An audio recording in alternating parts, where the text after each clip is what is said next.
Hi, how you doing? It's time for an update about what's going on in California and the rest of the United States with this 3D printing blocking software proposals in various bills. Essentially, this is Flock for your 3D printer and in turn home network. What's being asked right now is that manufacturers put something on their machine that will allow them to determine what you can and cannot make. This is a massive invasion of privacy if you didn't already get that. And that's why the ACLU is involved in this. There's violations of the Fourth Amendment, First Amendment, and several others in the Constitution. We're talking about prior restraint and compelled speech.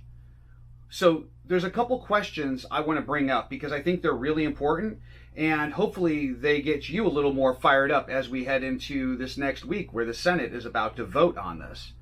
You see, this is all coming in California through Assemblymember Bauer Khan. She is also the head of privacy for the state of California.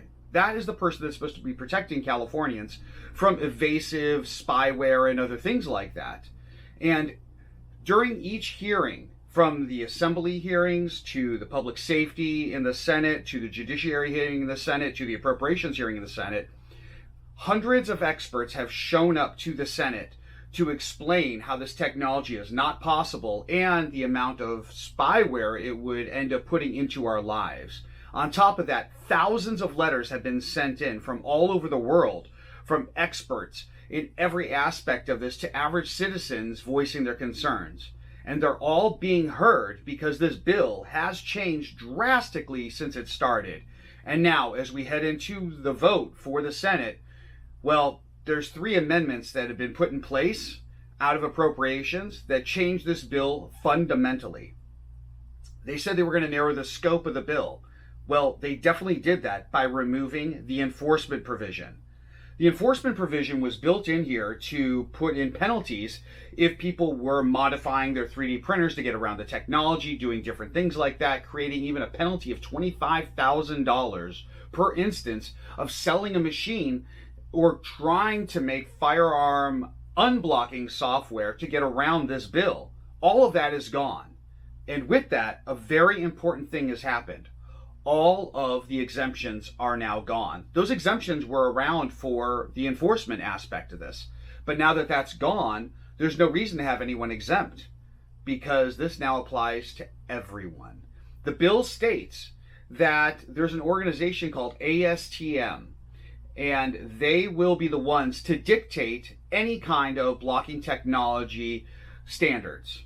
They're based in Pennsylvania. They're a nonprofit. They have absolutely nothing to do with the state of California. But if they produce some sort of literature on this, it's going to activate this bill. If they don't, by 2029, then the bill goes dormant. It doesn't go away, it becomes dormant. But there's a new provision added to the bill, and this one scares me the most. It allows the Department of Justice to adopt all of ASTM standards, part of ASTM standards, create their own, or reach out to different states that have implemented other aspects and bring that in with no legislative input. If this bill doesn't scream dumpster fire to you, I don't know what does. It's kind of crazy to think about this, that it's been going on for months, and we've had experts from around the world trying to advise the lawmakers, and they're completely ignoring it and getting it more and more wrong as it goes on. This shows you that they do not care about gun safety, firearm safety, or these other measures because none of those play into this. None of those are factors into what the bill actually looks like now. So we're really concerned as why it's going on. But while I have you here, there's something I really want to address. And this is something that hasn't been addressed at all. How do you get out of a situation if your machine is stopped by this blocking software?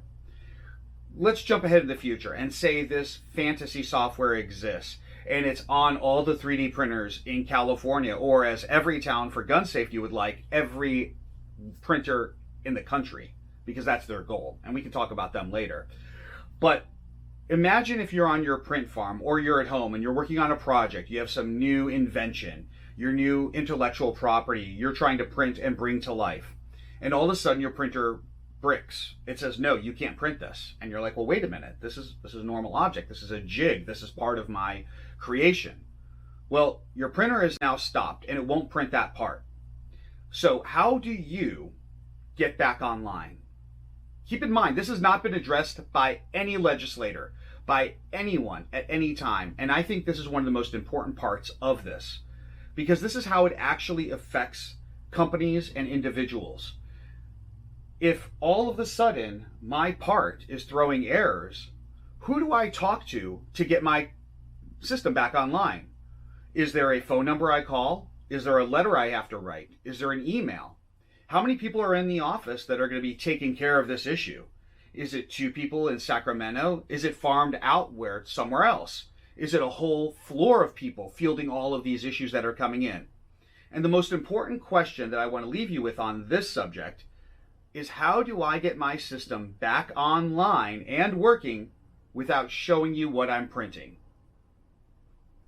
Right? If I'm here making my invention and it's a wonderful tool and it's going to do something absolutely amazing in the world, and it's going to make me millions of dollars, or it's going to make my project work, why do I have to share it with a third party, let alone a government agency? And what does that process look like? And how do they have the insight to suddenly unblock my machine so I can continue doing my work? Who are these experts that are going to know that what I'm doing is safe and legal and needs to be back up and running? And keep in mind, every minute a print farm is down, that costs money, significant amounts of money. So how long to get your system back online? This is a key component of this legislation that is not being talked about. Everyone's talking about we can just block things and stop this bad shape, the bad cylinders, the bad triggers, the bad triangles, whatever you want to call it. But no one's talking about how to get your system back online. No one's talking about what the process looks like in order to get you back up and running. And no one's talking about how you protect your intellectual property and keep it away from the spyware that they already want monitoring your system. These are real concerns that I really hope more people are taking seriously. You should be reaching out to the California senators. You should be reaching out to the media. You should be screaming that the house is on fire no matter where you're at in the world, because what happens in California matters. It's the 4th largest economy in the world, and what happens in this state translates across the world. So it's about getting this right and addressing this correctly. It's not about saying ASTM can come up with a standard or do something that all of a sudden every printer company is going to have to adopt and put on their machines. It just blows my mind that there aren't more OEMs and manufacturers out there screaming, because they're suddenly letting a company called FISNA dictate what they have to do with their own machines, their own product. FISNA is also the one that's tied to Palantir. That's the AI military surveillance company. All these people want to be involved over this issue that isn't an issue. If you look at the stats that every town uses, they're the ones that started this whole mess. They say ghost guns are exploding across the country. It's a huge epidemic. It's gone up 1,000%. Well, if you look at their numbers, if you look at what the 1,000% is, well, 1 to 10 is 1,000%. So in the meetings, I asked them, what's your 1,000%? Theirs, well, 30 3D printed items were found at the scene of a crime. And then later, years later, there were 300 items found at the scene of a crime.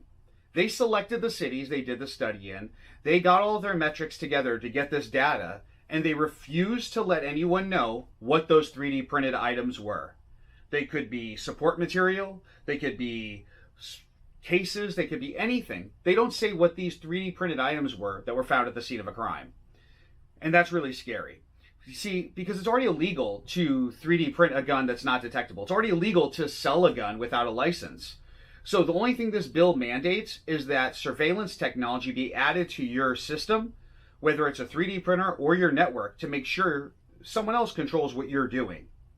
My solution to this, if we have to have a bill, if we have to have something in place, I want to put together a work group with UCLA, with Berkeley, with education programs here. I want the Voron group a part of this. They're the champions of open source technology, and they're based in California, and they're a nonprofit. I want to be a part of it. I want us to create a tool that is open source and becomes a filter option that anyone can add. This doesn't need to be mandated by the state that everyone has to adopt this. This should be a tool that schools can use, programs can use, just like they filter emails already and websites. Create a filter that can be modified and used for a parent at home if they don't want the kids accessing certain elements, or for a website to implement. But it should be open source, and it should be something that a local network handles or your local program puts together. Because here's the deal.